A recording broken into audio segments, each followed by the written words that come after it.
तुकाराम मुंढेंची बदली व्हावी म्हणून देव पाण्यात ठेवून बसलेल्यांनो, आता हे ऐकात. मुंढेंच्या अशा 4 धक्कादायक गोष्टी की ज्या ऐकून सगळ्यांनाच धक्का बसेल. मंडळी, FDAचे आयुक्त झाल्यापासून तुकाराम मुंढे साहेबांनी जो काही धडाका उठवलाय तो पाहून सर्वसामान्य लोक इतके खुश होऊन गेलेत की आता प्रत्येक सरकारी विभागात तुकाराम मुंढे साहेबांसारखा प्रामाणिक परंतु डॅशिंग अधिकारी हवा, अशी मागणीत आता सगळीकडून होऊ लागली. केवळ सर्वसामान्य लोकच नाहीत, तर मोठमोठे राजकीय क्षेत्रातील नेतेसुद्धा तुकाराम मुंढे साहेबांची आता मागणी करू लागले आहेत. एक नुकतेच गाजलेले ताजे उदाहरण घ्या. नुकताच पुण्याच्या चाकण MIDCमध्ये रस्त्यांची झालेली अत्यंत भयानक अवस्था आणि मूलभूत सोयीसुविधांचा अभाव यामुळे येथील उद्योजक हैराण झाले असून अनेक जण आपले उद्योग इतर ठिकाणी हलवण्याच्या बेतात आहेत. या रस्त्यांच्या विषयावरून राजकीय वातावरण तापलेले असताना मनसे प्रमुख माननीय राज ठाकरे यांनी सरकारला रस्त्यांची अवस्था सुधारता येत नसेल तर या विभागाला तुकाराम मुंढे यांच्यासारख्या अधिकाऱ्याची गरज आहे, असे वक्तव्य केले आहे. आणि यावरून तुकाराम मुंढे साहेब ही काय चीज आहे हे तुमच्या सहज लक्षात येईल. आता सगळ्यांनाच मुंढे साहेबांचे इतके महत्त्व का वाटते? यापूर्वी काय IAS ऑफिसर नव्हते का?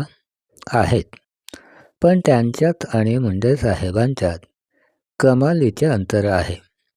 बहुतेक मोठे अधिकारी हे मंत्री संत्री आमदार खासदार यांची मर्जी सांभाळण्यातच आजवर धन्यता मानत असताना तुकाराम मुंढे साहेब मात्र सर्वसामान्यांच्या हितासाठी काम करताना प्राधान्य देताना दिसतात. मग भलेही मंत्री नाराज झाले तरी चालतील, परंतु लोकशाहीत सर्वसामान्य जनतेच्या हिताचे रक्षण झाले पाहिजे. आमदार खासदार मंत्री शासकीय कर्मचारी आणि अधिकारी हे जनतेचे सेवक आहेत, असा विचार करणारे आणि त्याप्रमाणे वागणारे तुकाराम मुंढे हे एकमेव अधिकारी आहेत. म्हणूनच आता सर्वांनाच अधिकारी म्हटले की सगळ्यात अगोदर तुकाराम मुंढे साहेब आठवतात. अन्न आणि औषध प्रशासन विभागात रुजू होताच मुंढे साहेबांनी पहिला घाव घातला तो भेसळखोरांवर. गेली कित्येक वर्ष विविध प्रकारच्या भेसळीतून गब्बर पैसा कमावणारे आणि लोकांना आजारांच्या खाईत लोटणाऱ्या माफियाला मुंढे साहेबांनी कायद्याचा फटका दाखवून तात्काळ जमिनीवर आणले आहे.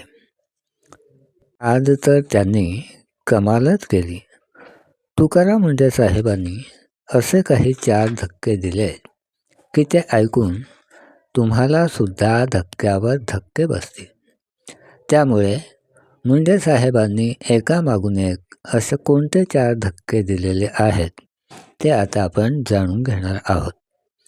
तुकाराम मुंढे साहेबांच्या संदर्भात एखादी बातमी आली की लोकांना कायम उत्सुकता असते.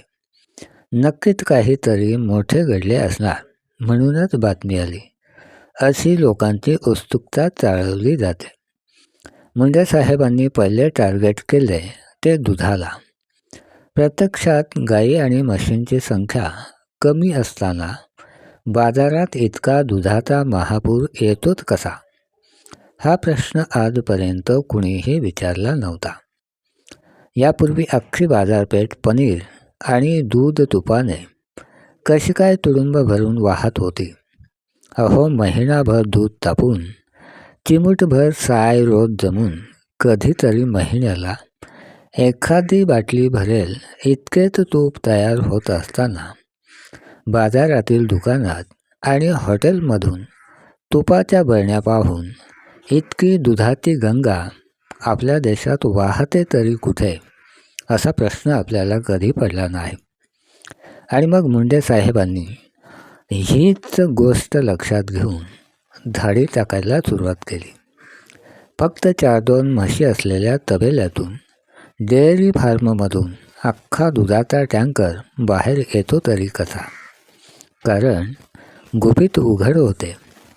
दूषित पाणी, केमिकल, साबणाचा फेस, बटाट्याचा स्टार्च, डाळडा यांचे मिश्रण केलेले हेच ते बनावट दूध गेली कित्येक वर्ष आपण आपल्या चिमुकल्यांना मोठ्या विश्वासाने पाजत होतो. पैशासाठी हा भेसळखोरांचा किती मोठा डाव आणि माणुसकीला काळिमी फासणारा हा विश्वासघात. दुधाच्या नावावर चिमुकल्यांचे अख्खे आयुष्य उद्ध्वस्त करून त्यांना विविध आजारांच्या विळख्यात लोटणाऱ्या या भेसळखोरांना 7 पिढ्यासुद्धा माफ केले जाऊ शकत नाही. पण मुंडे साहेब आले आणि तात्काळ बाजारात दुधाचा तुटवडा जाणवू लागला. हॉटेलातून पनीर गायब झाले, पेढे गायब झाले. मग आता सांगा, एवढ्या दिवस इतका भरमसाठ दूध देणाऱ्या गाई म्हशी आता गेल्या कुठे? आणि आता तर मुंडे साहेबांनी आपला मोर्चा वळवलाय तो दूषित आणि अस्वच्छ अन्नपदार्थांकडे.